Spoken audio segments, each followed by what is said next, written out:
Hey there, it's Jacques from Heroes and Legends, and welcome to day 3 of official Kaladesh previews. And I mentioned this yesterday. It actually feels weird saying that, considering we had 4 days of amazing previews at PAX. If you missed any of them, there is a playlist on the channel you can get caught up. But today we have 8 more cards to look at. As you can tell from the card on the title screen, they are still coming out with strong cards. There's some good things we're still seeing even this far in, which is very, very exciting. Now, before we get started, a quick reminder. If you haven't checked this out yet, in our description below we have a new Amazon affiliate store. If you go in there and purchase anything through links from our store, a percentage of that will come back to support the channel. And it's a great way, if you can't do Patreon, for example, and you still want to try to support the channel, another way to do it. So thank you to everyone who looks at those links. As always, thank you to the patrons on Patreon, and even the folks who just watch the videos and give us a like. That's incredibly helpful as well. It really helps other people find us, so it all is appreciated. Having said that, let's get into the cards, and we're going to start off with actually not a card, but a playmat. This actually was shown yesterday, and I forgot to show it, so wanted to bring it to y'all. This is the champion playmat for game day. So if you go to your LGS on game day, if you win the whole thing, you're going to win this playmat. The art looks really cool, actually. It feels a little strange to me that Chandra wasn't on this, considering she feels like the main character in the story. Although we know Nis is in it as well, so not sure why they chose to put her on the playmat as opposed to Chandra, but it does look very nice regardless, and hopefully we'll get a Chandra playmat, maybe with the next set or something like that. And let's now move on to the cards. And we're going to start off with Paradoxical Outcome. 1 blue and 3. This is an instant rare. Return any number of target non-land, non-token permanents you control to their owner's hand. Draw a card for each card returned to your hand this way. Here's what's cool about this card. This set has a lot of really good enters the battlefield effects, and there seems to be some ways to exploit that a little bit.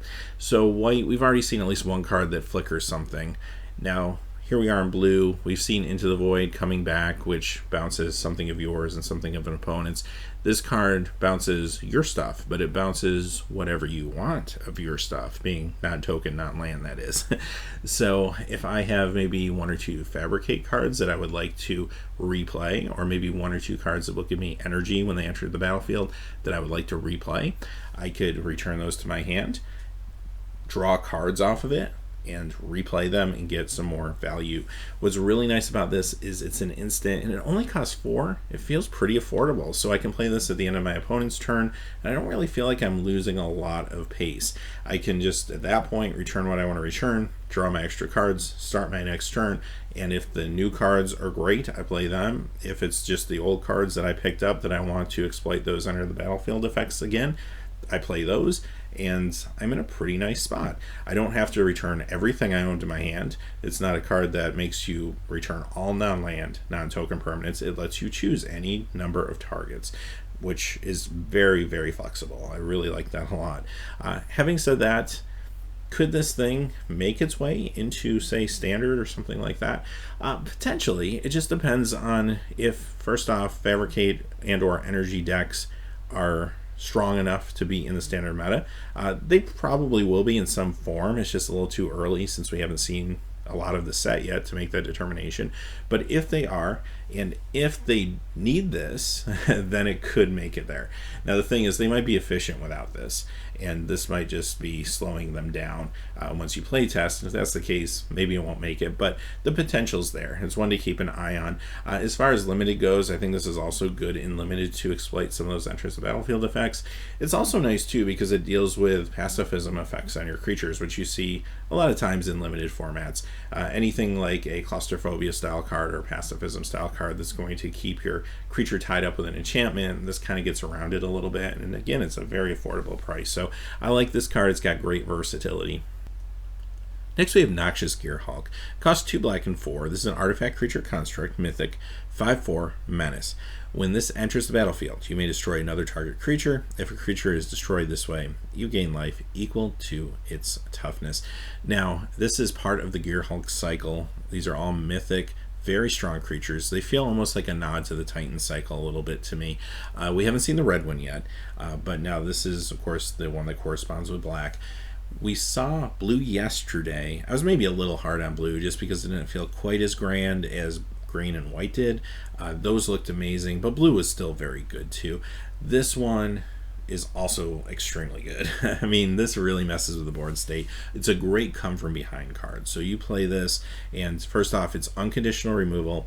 Then you get to gain a little bit of life off it as well in most cases. And then on top of that, you can attack in your next turn with a 5/4 menace creature. And maybe your opponent just blocks with a couple 2/2s, but you 2-for-1 them on that combat step, at least with this card. There's so much incremental advantage you get off this card, and it really feels like it could completely change a situation or a board state very quickly. So I like this a lot. I think this could definitely see some standard play. The power level is certainly there, and also this is a limited bomb. Not to mention, this is a card I think that we'll see play even in Commander, as well as a lot of cubes. I would like to see some cubes run this whole cycle. I think that could be incredible. Next we have Bristling Hydra. 2 green and 2, and this is a Hydra. It's a rare, 4/3. When this enters the battlefield, you get 3 energy counters. Pay 3 energy, put a +1/+1 counter on Bristling Hydra. It gains hexproof till end of turn. So this is another great green beater. I mean, green and red have come forward with a lot of really strong creatures.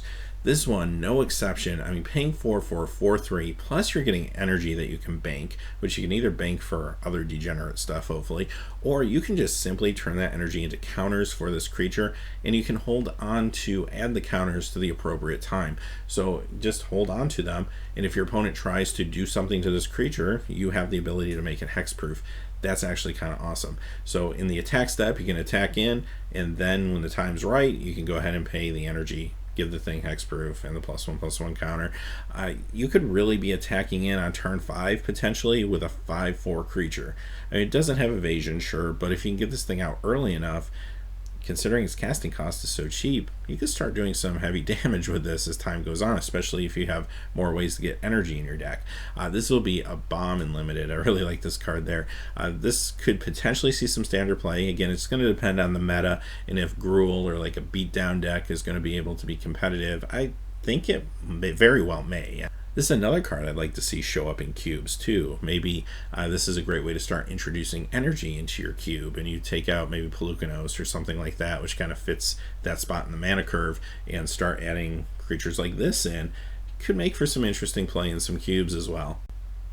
Next we have Aetherflux Reservoir. This costs 4. It's an artifact. It's a rare. Whenever you cast a spell, you gain 1 life for each spell you cast this turn. Pay 50 life, and Aetherflux Reservoir deals 50 damage to target creature or player. So I looked at this thing. I'm trying to wrap my head around it, and I came to this conclusion. You could do one of two things here. You could play this the fair way, which maybe you would do in a limited game. For example, you draft this, or you find it in your sealed pool. You put it in your deck. It costs 4, you play it when you get an opportunity, and then at that point forward, every time you play a spell, you gain a life. And in a limited game that goes maybe 20 turns, maybe you gain 10-15 life over the course of the game if you're lucky and your opponent doesn't have an answer to it, or even if they do have an answer, they get rid of it, but they use their removal on that instead of your artifact creature that ends up beating them down later, right? So there's definitely some incremental advantage you can get here, and it could swing a game. It could be enough to help you squeak out a victory in a limited game, and that's pretty cool. The other thing you could do with this card is crazy broken shenanigans, and that's really what I want to do with this, is crazy broken shenanigans. So you think about Commander, maybe even Modern, where any place where you have more cards, obviously, that can combo with this. The most obvious would be like an endless life combo, right? So for example, if you had Enduring Renewal and then perhaps a 0 casting cost creature, something to sacrifice it to, you just continually play it over and over and over again and gain an infinite amount of life, right? And then you just stop doing that and you just do 50 points of damage to everybody at the table, and game over. You just won, right? So there's a Commander combo for you. Now you might pull that off once, and then you probably won't get to do that again if you play with the same play group, as they will attack you relentlessly once they figure out what deck you're playing. But it could be fun to try to do once. It makes me wonder if it's even possible to pull that off in Modern. I actually played a Fruity Pebble style deck in Modern on Magic Online, just to mess around, and I have actually won more than I felt like I should have with that deck. So I kind of wonder now, if I slipped this in the deck, would it become that much better? I don't know. It would be interesting to see if it would matter or not to have this. But it's a very cool card, if nothing else. It's fresh design. I always like fresh design. Show me something I've never seen before. It's really hard to do when you've been playing Magic, and we've been seeing Magic cards now for what, almost 25 years, for them to come out with something that feels fresh. This feels fresh, and I really like it. So again, I don't know what it's going to do exactly, but it just feels like a fun card. Let me know in the comments below your thoughts, if there's anything you would like to combo with this card, or any ideas you have. I love listening to those. So let's move on to the Puzzle Knot cycle. Now, we saw the one that corresponds with green a couple days ago. I think it was on Friday, actually, if I recall.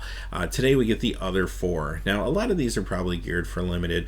One thing I will say, though, when I saw the green one, I assumed they all were going to give you energy, that when they come into play, they give you energy, and then when you sacrifice them, you get energy. But that's actually only true of the green and the blue one. So it looks like instead what they're doing is they're trying to give you abilities that make sense for the colors, especially in Kaladesh, which completely makes sense. These are all at common, these are all artifacts, they all cost 2. The other thing that's interesting about these cards is a lot of them feel like you're maybe overpaying for the effect you're getting. You're going to see that, at least in some of them, maybe not all, which leads me to believe that having artifacts just sitting on the board is probably going to be relatively important. And as we see more of the set, you might see more of those do this only if you have X amount of artifacts in play. We've seen 2 cards like that so far, but I have a feeling that maybe there's going to be more, and that would really explain why these are here at the common level and why they're so cheap, because there's maybe an advantage just to simply having them sitting on the battlefield. We know Metalcraft's not in this set or anything like that, but there have been a few cards that have been a nod to it at the very least so far, so maybe we'll see more of those going forward. But right now, let's look at Cogworkers Puzzle Knot. This one costs 2. It's an common artifact. When it enters the battlefield, you get a 1/1 colorless servo artifact creature token. Pay a white and 1, sacrifice it, and you get another one of those tokens. It seems fine and limited, especially if I'm in the business for making tokens. I want to go wide. Perhaps I want to pilot some vehicles. This is a great way to supplement my creature base so that I can easily pilot vehicles when I want to. It's actually pretty cool in that scenario. It's probably not always going to make your cut. If you're not in that business, then you probably don't need this in your limited build. But for that build, maybe it's the Boros build, or even just white and some other color, this could actually be pretty decent, I think. Next we have Fireforger's Puzzle Knot. This one costs 2, again, common artifact, and when this enters the battlefield, deals 1 damage to target creature or player. Pay a red and 2, sacrifice it, and then again it will deal 1 damage to target creature or player. So this feels, again, if I'm paying 1 red and 4 to do 2 damage split between any number of target creatures or players, feels really overcosted for that ability, right? Like, that just doesn't feel good at all. Again, that kind of makes me feel like there's another reason that you're going to want to have these in your deck, and maybe we just haven't seen it yet, or at least seen enough of them yet. So stay tuned. It's hard to really say at this point whether this is even going to be limited playable, because we haven't seen the whole set. We haven't seen what other synergies and artifact matters cards that are in there. As it stands in a vacuum, I'm probably not playing this, but I might sideboard it in if I'm up against like a lot of Thopters or something, because if I can take out 2 Thopters with this, that might actually not be bad, but you just don't know going in, right? If you're going up against the Gruul deck, this thing's not going to do a whole lot for you. Next we have Glassblower's Puzzle Knot. This one costs 2, common artifact. When this enters battlefield, scry 2, and you get 2 energy counters. 1 blue and 2, and sacrifice it, you get to scry 2 again, and you get 2 more energy counters. This one I like a little better. Much like the green one, I like this because it gives me energy, so it's a cheap way to get some energy into my energy pool, and at the same time, scry 2 is kind of a big deal, and you get 2 opportunities to do it over the course of the game with this card. I actually like this one. This one feels like maybe the best of the cycle for me. maybe very close to green, which also felt very good. But yeah, I could see potentially this might make it to standard. Again, it's just going to depend on how good energy is going to be in the metagame and standard. I feel like it could hold its own. And then the next question is this necessary? Because there are some really good cheaper cards that do give you energy but still impact the battlefield in a bigger way. So the question is, am I going to play this in lieu of some of those effects? Or will the Scry be actually good enough that I might want at least a couple of these in my deck in standard? Those are questions we're going to have to ask as we see more of the set. But there's some potential there, if nothing else. Having said that, I think it's a great limited card. I'd be happy to run this in limited. Now for the last card of the day and the last card in the cycle, we have Metal Spinner's Puzzle Knot. This one costs 2. It's a common artifact. When this enters battlefield, you draw a card and you lose 1 life. Pay a black and 2 and sacrifice it. Draw a card and lose 1 life. Much like the red one, this feels kind of weak to me. I pay a black and 4 to draw 2 cards and lose 2 life. That feels like a 3 casting cost to me, not a 5, right? So drawing cards is still good though. You just have to remember that the first time you do it, when you play this, you're really just replacing this card. The second time, you're starting to get a little bit of an advantage by actually drawing a card. So yes, keep that in mind. The 2 life isn't a huge deal. I think that's fine. Again, this card becomes better if there's a reason for it to sit on my battlefield. So if I do have a card that says only use this ability when you have X amount of artifacts, then it becomes a little bit better, right? That's really probably the only time I'm really considering playing this card, quite honestly. Even in limited, I don't really feel like it's going to make my build. And like I said, it's still very early to tell because we haven't seen so much of the set. If there's a whole bunch of great cards out there that say have 3 artifacts or 2 artifacts in play to make this happen, well, all of a sudden these become a lot better in limited, if nothing else, right? So interesting though. I actually like the cycle a lot. I like the concept of it, and like I said earlier, the fact that these are common feels suspicious to me. I think there's a little more to this that we haven't seen yet. All right, well, those are the cards for today. So we'll be back tomorrow with another video compiling all of the preview cards, and we'll do that again on Friday and so on. A week from Friday, they will reveal the full set, and we'll begin our full set review starting with all the white cards as we normally do. So until then, hey, thanks for watching. Please remember to like and subscribe, and have a great day. Hey, thanks as always for watching. This video, like all my videos, was made possible by the generous support of viewers like you on Patreon. Even a donation of $1 helps me to keep growing this community and creating better quality content for all of you. Check out our Patreon page for exclusive giveaways and future goals for the channel. If you haven't yet had a chance to subscribe, hit that subscribe button so you don't miss any of the MTG news, spoilers, set reviews, product openings, or finance videos on Heroes and Legends. Talk to you again soon, and have a great day.